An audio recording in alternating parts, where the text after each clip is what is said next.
Do you know what time it is? I think it's time to raise the roof! That's right, everyone. It is time to raise the roof.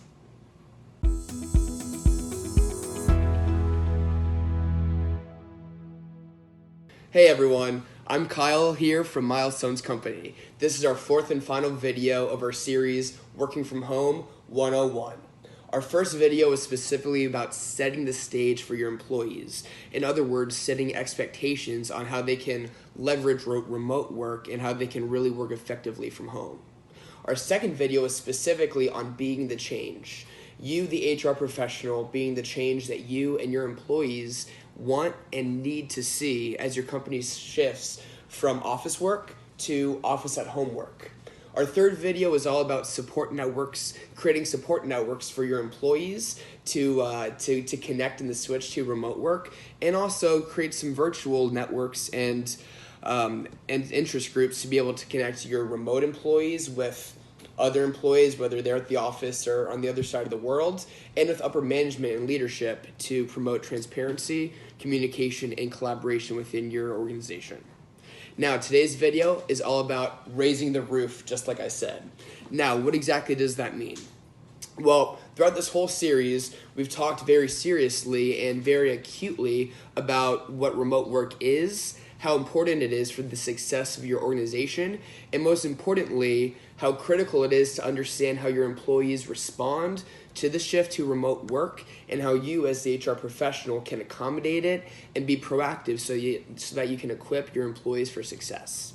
Now that we've gone over everything from establishing collaborative hours between employees where they have to be online, from a 2 to 3 hour specific window, no matter where they are in the world, in order to make sure that there's ideation and active collaboration going on. That's one example.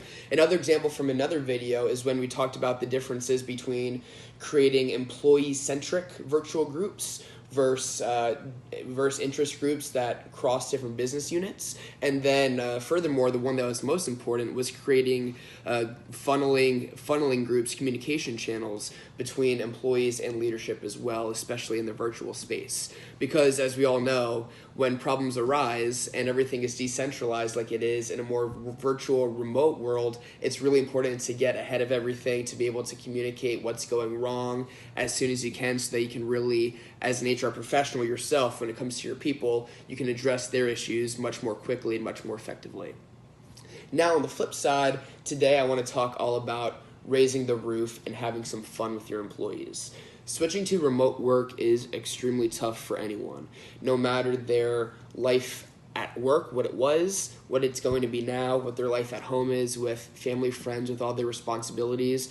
It is extremely stressful to make the switch from office work to office at home work, like I said before. As an HR professional, your job is obviously to be professional and to be able to help your employees. But the best way to do that is to be personal with them. And a fantastic way to show that engagement and your personality and that personal human touch with them is to come up with some really engaging communities for them to be a part of. And I'm not just talking about support networks or support groups. I'm talking about really fun, active communities that essentially serve as the office water cooler. For instance, one thing that you can do with your employees is set up a weekly contest, a weekly competition. 1 week they have to take the wackiest picture they can of their significant other, of their pet, of something silly that their kids are doing, something that they come across in the normal course of their day working at the office, so that they can only take a few minutes out of their day to be able to take that picture, be able to express a little bit of their uniqueness and their own personality, and be able to share it with their employees. Now, it only takes, again, like I said, a few minutes out of your day and out of their day, but what it's really doing is bringing their personhood, their uniqueness to your organization, and it's allowing people to really connect with each other, not only professionally, but also personally. Another great challenge that you can come up with is something fitness related, a fitness challenge. A lot of companies like to promote health and wellness, and for good reason, of course. So if you come up with a weekly fitness challenge, that can really inspire people who want to get more physically fit, can be able to get them to share with one another more, to experiment a little bit more, and to share ideas with each other. And it creates, of course, some really good, fun, lighthearted competition, of course. And something else you can do is have people do little virtual show and tells. It can either be live or it can be with them having videos of doing something that they enjoy doing in their spare time. For me, I'm just learning how to do the guitar, so I wouldn't actually make a video of me playing it. But if someone's really musically inclined, they can play a 2-3 minute video, upload it to what your company uses for its virtual collaborative platform. So whether that's, for instance, Teams, or Yammer, for instance, that's something that you can really enjoy and that everyone in the organization will love as well. And then just a few more ideas is anything outside as well, because not only are they shifting to work from their home, but they also are shifting to a whole different lifestyle, which is going to take them out of the office a little bit more as well.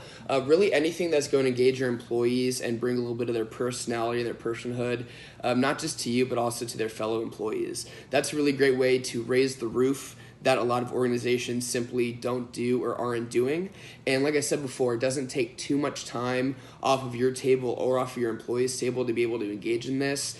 And especially with the stress and with a lot of times the increased workload, at least on the onset of adjusting and adapting to remote work, it's really great when people come together and can create videos of what they enjoy doing in their spare time, or share pictures of their family and friends to be able to really relate to each other and be able to have a nice laugh and be able to simply enjoy each other's company as they're all going through the process of working remotely together. Again, my name is Kyle Crooke with Milestones Company. I know that was a lot today, but I just want to let you know that you should always try to raise the roof as an HR professional by engaging your employees and being personable with them. Now, this does conclude our 4-part series on Working From Home 101. I really hope that you learned a lot about setting the stage, about being the change, about creating support networks, and today about raising the roof and being an all-star HR professional for your all-star employees.